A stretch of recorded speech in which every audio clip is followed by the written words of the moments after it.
और बहुत ज्यादा संकट है, बहुत ज्यादा परेशानी है, तो हनुमान चालीसा का पाठ करो तो तिल्ली के तेल का दिया लगाओ, काली तिल के तेल का दिया, तिल का तेल का दिया हनुमान जी के सामने आसन बिछाकर, बहुत तकलीफ है तो 3 पाठ प्रतिदिन करो।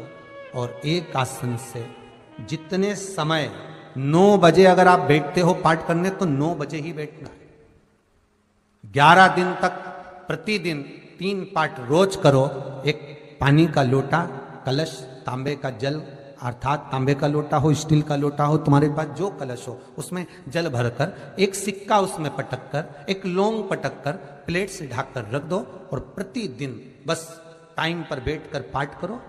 11 दिन पूर्ण होंगे, जिस कामना से आपने पाठ करा है बस वो सिक्का, वो लौंग कलश में से निकाल लो, जल का आचमन करो और जिस काम के लिए करा है वो जल उस प्रयोग में ले लो। उस प्रयोग, किसी से बात करने जाना है तो वो जल पी कर जाइए, कोई से हाथ मिलाना है तो वो सिक्का, वो लौंग अपने हाथ में रखिए, अपने साथ रखिए। कई लोग कहते हैं हम तो बहुत दिनों से हनुमान चालीसा पढ़ रहे हैं, हम बहुत समय से राम रक्षा स्तोत्र का पाठ कर रहे हैं, हम बहुत समय से ये कर, अरे तो उसको नियम से तो करो। हनुमान चालीसा का प्रागट्य केवल एक दिल से की गई स्तुति, हनुमान जी महाराज की स्तुति, राम जी महाराज की स्तुति तुलसीदास जी ने केवल दिल से करी थी, केवल मन से। और ये नहीं कहते कि हनुमान चालीसा पढ़ोगे तभी भगवान, नहीं, आप दिल से अगर भगवान को पुकार लीजिए, आप दिल से पुकारो उसको, वो आएगा। शुक्ल पक्ष की द्वितीया तिथि है, जिस दिन मैंने आपको अपने मस्तक पर धारण करा है। जो भी शुक्ल पक्ष की द्वितीया तिथि को चंद्र का दर्शन करेगा उसकी जिंदगी में कभी रोग से वो ग्रसित नहीं होगा। हम पहले भी कथा में कहे, आज फिर कहते हैं, जिसकी लीवर, किडनी, जिसकी काया बेकार हो रही हो, चमड़ी सफेद पड़ रही हो, काले काले छट्टे पड़ रहे हो, सोराइसिस जैसी बीमारी हो गई हो, कैंसर जैसा रोग हो गया हो, बड़े से बड़ा रोग, अगर किडनी, लीवर कितना भी बेकार से बेकार हो गया, डैमेज से डैमेज हो गया, उसको शुक्ल पक्ष के द्वितीया चंद्रमा का दर्शन करना चाहिए। और शुक्ल पक्ष के द्वितीया चंद्रमा का दर्शन कर कर प्रदोष काल के समय पर, कौन सा काल? शाम के समय। प्रदोष काल मालूम है सबको? सूर्य जब डूबता है उसके 45 मिनट पहले से सूर्य डूब जाए उसके 45 मिनट बाद, जम के बोलो जरा, 45 मिनट पहले से 45 मिनट बाद प्रदोष काल का क्रम है। चंद्रदेव का दर्शन कर कर कच्चे दूध का छींटा, सफेद पुष्प चंद्र को समर्पित करो, सफेद चंदन का छींटा चंद्रदेव को दीजिए और चंद्रदेव को छींटा देने के बाद जो दूध है उसका छींटा अपने तन पर लीजिए, सफेद चंदन थोड़ा सा अपने शरीर पर लगा लीजिए। कितना भी विषम से विषम रोग हो, कितना भी किडनी, लीवर, चाहे कैंसर जैसा रोग हो, मेरा चंद्र शुक्ल पक्ष के द्वितीया के चंद्र में शंकर भगवान स्वयं विराजमान हो।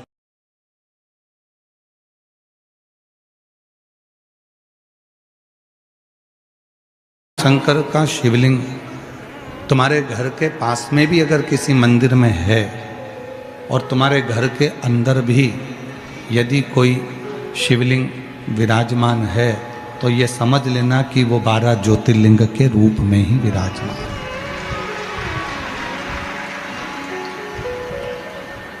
वो 12 ज्योतिर्लिंग के रूप में ही विराजित है।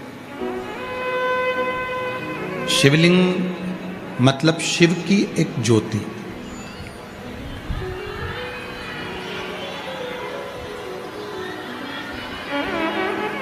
शिवलिंग मतलब भगवान शंकर की एक ज्योति।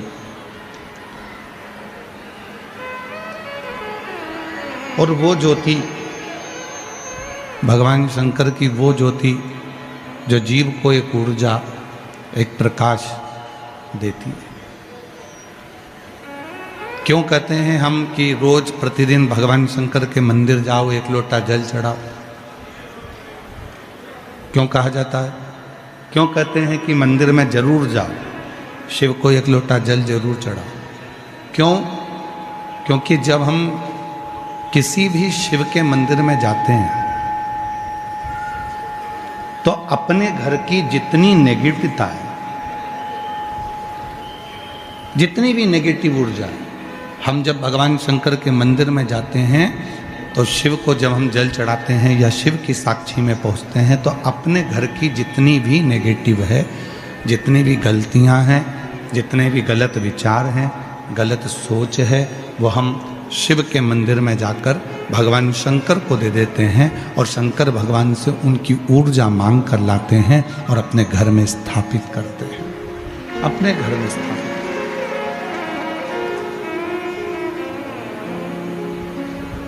केवल भगवान शंकर के मंदिर में जाकर शिवलिंग की साक्षी में भी अगर हम खड़े हो जाते हैं, भगवान शंकर के मंदिर में जाकर शिवलिंग की साक्षी में भी अगर हम हैं, और कितना सुंदर कहा है, स्कंद पुराण में वर्णन मिलता है काशी खंड में।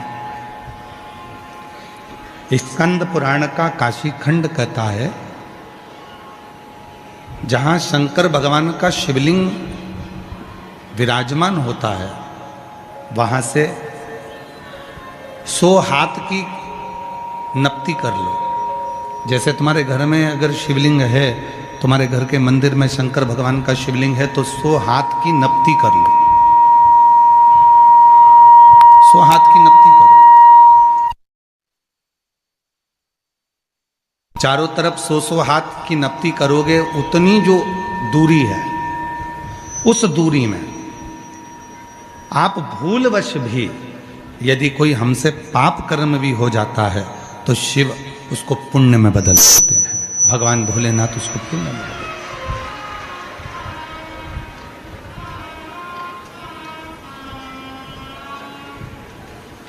रामचरितमानस किस किसने सुनी है? हाथ उठाओ जरा, जिन्होंने रामायण सुन रखी है, चलिए रखिए। श्रीमद् भागवत कथा किस किसने सुनी है? प्रणाम, रखिए। दोनों कथाओं को देखिए, दोनों कथाओं का स्मरण करिए। भगवान श्री राम जी महाराज का प्रागट्य होता है माता कौशल्या जी के गर्भ से। समय आने पर भगवान शंकर राम जी का दर्शन करने के लिए आते हैं। सुनिए ना कथा सबने, जम के तो बोलो जरा, ठीक है। अब जो रामचरितमानस में हुआ कि भगवान राम जी का प्रागट्य हुआ और भगवान भोलेनाथ, भगवान शिव राम जी का दर्शन करने के लिए राम जी के दरवाजे पर, राम जी के द्वार पर, कौशल्या जी के दरवाजे पर गए दर्शन के लिए। और कौशल्या माता ने राम जी के स्वरूप का दर्शन भगवान शंकर जी को कराया।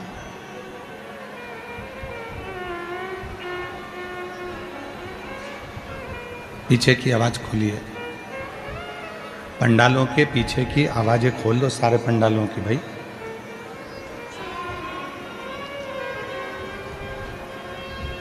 कौशल्या जी के सामने भगवान देवाधिदेव महादेव एक योगी का रूप धरकर, एक साधक का रूप धरकर गए।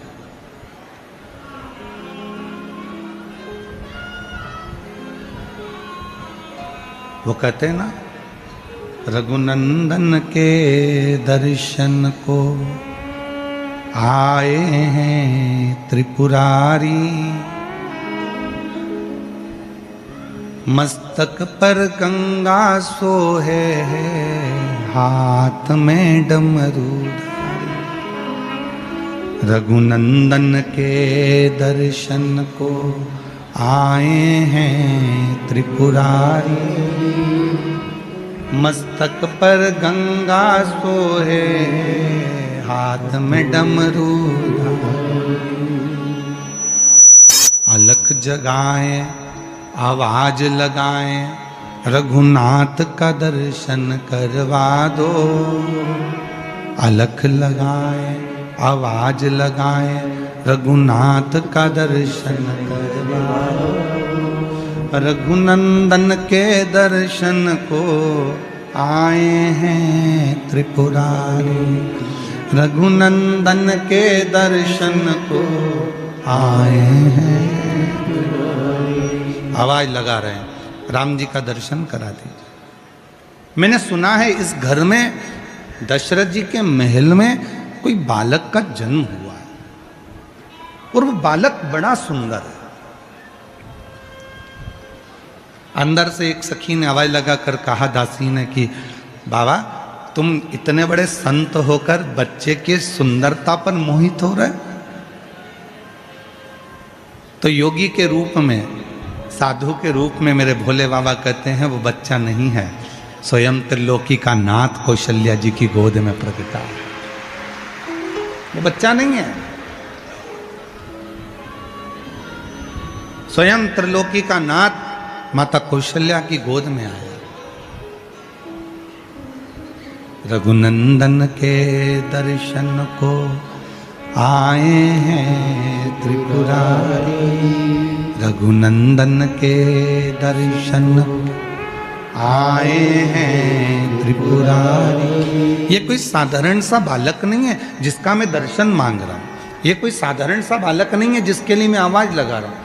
मुझे इतने में दासी कौशल्या जी के पास में बैठी हुई माता कैकेयी से कहती हैं, सुमित्रा से कहती हैं कि दशरथ जी के द्वार पर माता कौशल्या जी आपके बेटे का दर्शन मांग रहा है एक सन्यासी, एक योगी, एक तपस्वी, एक साधक।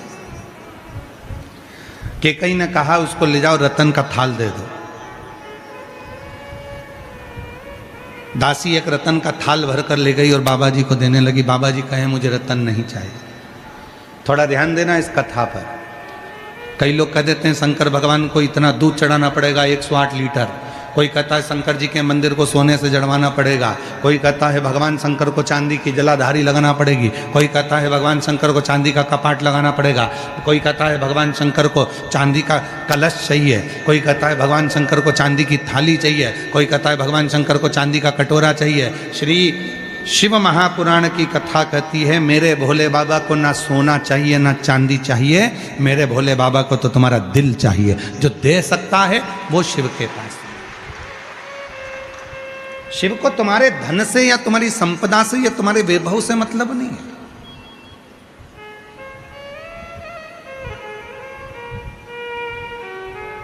भगवान शंकर को तुम्हारे धन या दौलत से मतलब नहीं है। भगवान शंकर को तुम्हारे संपदा से मतलब नहीं है।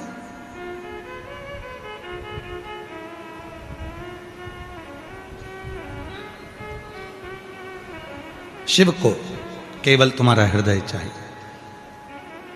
दासी आई हीरे रतन की थाली लेकर, लो बाबा झोली करो। बाबा जी बोले ये क्या है? तो कहा रतन है। शिव जी ने कहा वापिस ले जाओ, केवल दर्शन चाहिए, रतन नहीं।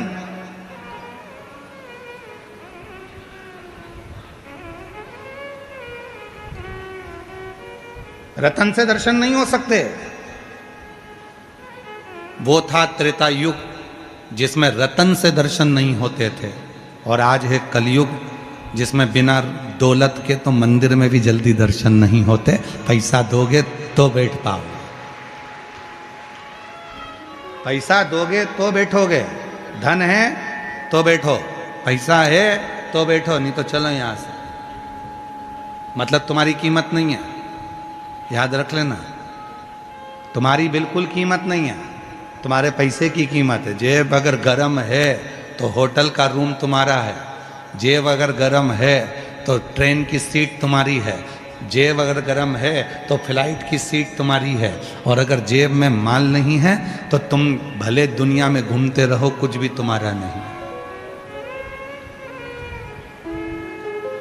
कुछ भी तुम्हारा नहीं।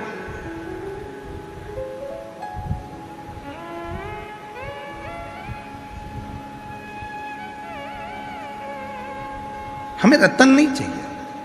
पहले का समय था त्रेता युग जिसमें रतन से भगवान का दर्शन नहीं चाहिए। हमें केवल दिल से जाकर तो बोलो कौशल्या जी से कि दरवाजे पर योगी आया है, सन्यासी आया है, तपस्वी आया है, साधक आया है, उपासक आया है। इतने में दासी ने कहा, हमने कहा तो ये रतन किसने भेजे हैं? तो ये माता कैकेयी ने भेजे हैं, कौशल्या जी से कहो। फिर खबर गई माता सुमित्रा जी के कानों में, तो सुमित्रा जी ने कहा एक काम करो, अंबर पीतांबर लेकर जाओ, थोड़ा सा सुंदर सोना भरकर सोने की अशर्फियाँ ले जाओ, हमारे घर में बेटे जन्मे, दे दो बाबा जी को। बाबा जी के पास पहुँचे, बाबा ये सोना, तो ये किसने भेजा? थे सुमित्रा जी ने भेजा। ना ना ना, नहीं चाहिए, आप तो कौशल्या जी से कहो। तब माता कौशल्या जी के पास में खबर गई, और माँ कौशल्या जी के पास में खबर जाती है।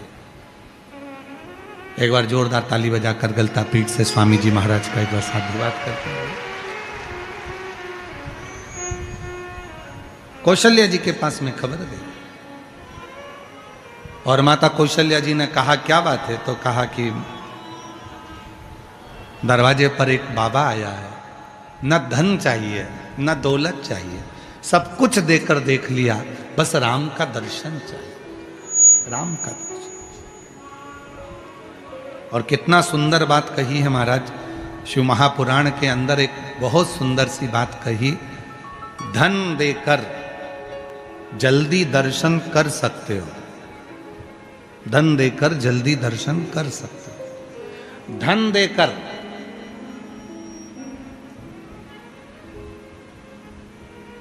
तुम वीआईपी ट्रीटमेंट प्राप्त कर सकते हो, पर धन देकर उस परमात्मा को अपना नहीं बना सकते। धन देकर परमात्मा, हम मुख्य यजमान श्री घनश्याम रावत जी को, श्री राकेश जी रावत जी को, इनको बार बार हम धन्यवाद दे रहे हैं, बार बार। साधुता रावत जी आपको, भले मुख्य यजमान का पद आपने ग्रहण करा है, पर आप भूमि पर बैठकर जो कथा सुन रहे हो, उसके लिए हमारी ओर से आपको साधुता है, बहुत साधुता है। ये शिव महापुराण की कथा में आप कभी बन सके, अगर कैमरे वाले अगर आपको दिखाएंगे तो हम प्रयास करेंगे, जिस समय पर हम श्री शिवाय नमस्तुभ्यम 5 बार बोलते हैं और मौन होते हैं, कई माताएं, कई जीजियां, कई जीजा अपनी अपनी कुर्सियां छोड़ देते हैं और नीचे बैठकर उस स्तुति को गाते हैं। उस स्तुति को बोलने के लिए लोग अपनी कुर्सी सिंहासन छोड़कर जमीन पर बैठ जाते हैं, बाबा को प्रार्थना करने के लिए। और यही होना चाहिए, यही श्रेष्ठ है। धन से मंदिर में जल्दी दर्शन हो सकते हैं, धन से वीआईपी ट्रीटमेंट मिल सकता है, धन से कोई बीमार हो गया तो धन से उसको हॉस्पिटल में अच्छा पलंग भी मिल जाएगा, धन से एम्बुलेंस भी आ जाएगी, धन से वेंटिलेटर भी मिल जाएगा, पर धन से